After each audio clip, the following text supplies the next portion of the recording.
Welcome to NFTE's Targeted Assessment Seminar on using assessment data for instructional practice. Please be sure to review Part 1 on assessment and administration prior to viewing this webinar. The purpose of this targeted seminar is to describe the data that NFTE provides to you after administering assessments and how you can use this data to inform your instructional practice. Let's start by reviewing the knowledge assessment flow. First, students start with a baseline or diagnostic assessment, ideally administered the first day or week of classes. The diagnostic assessment focuses on applied learning and includes scenario-based and multiple-choice questions.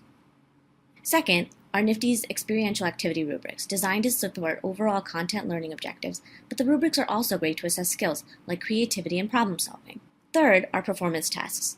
These new 1 to 4 question reviews are great to use as spot checks and to identify areas to reteach.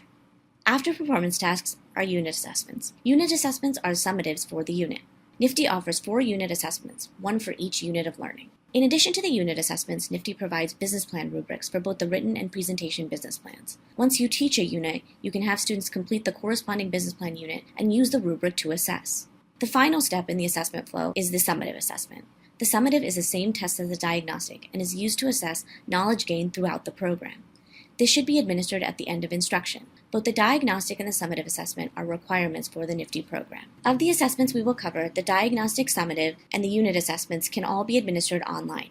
You can access links to these at www.nfte.com/assessments. Completing these assessments online means NFTE grades these assessments and provides you data in the form of a teacher report. We'll talk about this in the following slides. Since the unit assessments are optional, you may choose to do these by paper and self-grade, as you do with the formative performance tasks. So let's take a look at the teacher report that's generated after you administer assessments online. In this example, for summative assessment results, there are summary data charts at the top, as well as a more detailed view of results at the student and question level. You can access these reports through your program office. Each sheet is organized by class for your convenience. To ensure confidentiality and security, each teacher report is password protected. And the best part is, you'll have your results in just a week. Here is a summary data portion of our sample teacher report for the summative assessment. It looks like a lot of information, so start below the bar graphs at a helpful summary. As you can see, these results are based on 69 responses, and the overall average score on this summative is 63%. Each teacher report, diagnostic, unit, and summative will include this summary, which is a great check to ensure that all your students have taken the assessments. So let's take a look at what we can learn from the bar graphs. Take a look at the top right chart. This shows the overall student summative scores. Very quickly, we can see that the majority of students, about 24, scored between 70 and 80%. This summary includes more than just one class, so you could then look to the detailed portion of the report to understand the breakdown. Did the 70+% group all come from one class, or was it mixed? The chart at the top left summarizes the percentage of correct, blue, and incorrect, orange, answers by question. Again, this graph is valuable to spot trends or problem areas. All students got question 4 correct, but seemed to struggle with questions 13 and 14. Since each unit of learning is included on the summative, you also see here the percentages by unit. In this class, students seem to struggle most in the financials and marketing sections of this assessment. For the unit assessments, these reports will just include the overall score for the unit and student performance on individual questions. Underneath the summary data, NFTE includes all data organized by class, student ID, and name.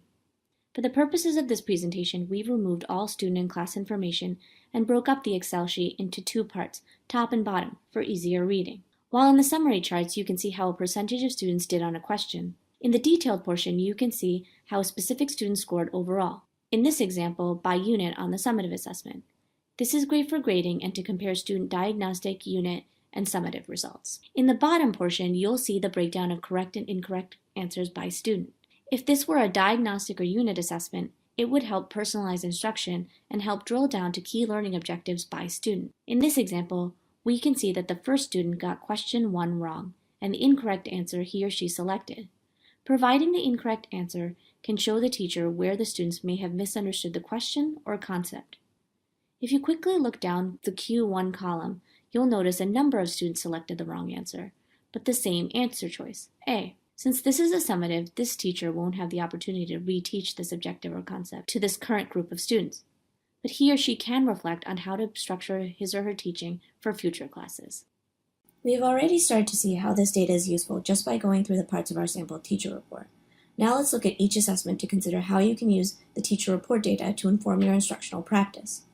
The diagnostic is a baseline to understand where your students start. This information is helpful both at the class and student level for pacing and individualized instruction. So the diagnostic results are key to helping you plan your class. You can do this by using the unit summary data to identify which units your students will need more time on. The unit assessments are key opportunities to go back and reteach concepts as needed.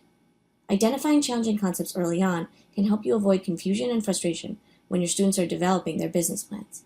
Here's how to use the unit assessment teacher report information. First, look at the summary data charts. For the unit assessments, the summary by question chart is most helpful. If 45% or more of your students get an answer wrong, it's a good idea to go back and reteach using activities and discussion. Second, look at the detailed data portion to understand which incorrect answers the student selected. This can help inform where there was a breakdown in understanding. After you reteach, use relevant performance tasks to ensure students understand concepts before moving on. Unlike the unit assessment, the summative doesn't allow for time to reteach. The data from the summative assessment teacher report is helpful to see how your class did overall and how each student did compared to the diagnostic. Most importantly, the summative offers you as a teacher the opportunity to reflect on your teaching practice and consider ways to refine your teaching plan, implementation, and identify areas for additional professional development.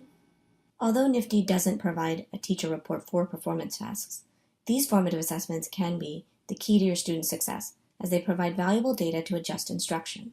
Grading these short formatives is easy, and if you administer them as exit slips, you'll have a good gauge of how your students will do in a unit at an early stage. Let's take a look at the sample student performance task in market research. At the top, you'll see the pertinent business plan section is 2.1 and the relevant indicator.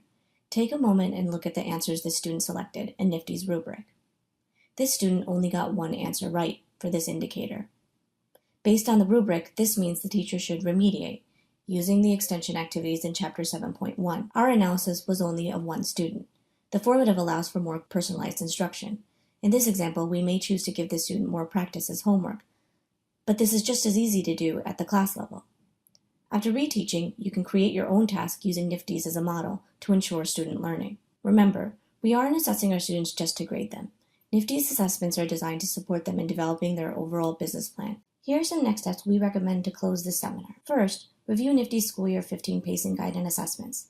These are available to you in your digital program guide from your program office or on NFTE Connect. Second, if you haven't already, access your teacher report to understand your own class data. Third, based on the results and your review of NFTE's entire assessment suite, re-look at your pacing guide and consider adjustments. Finally, if you have any additional questions, contact your program staff for extra support. Thank you for listening to this webinar on using data to inform your instruction. We hope you found it and the tools we provide useful in preparing your students for success in the NFTE program.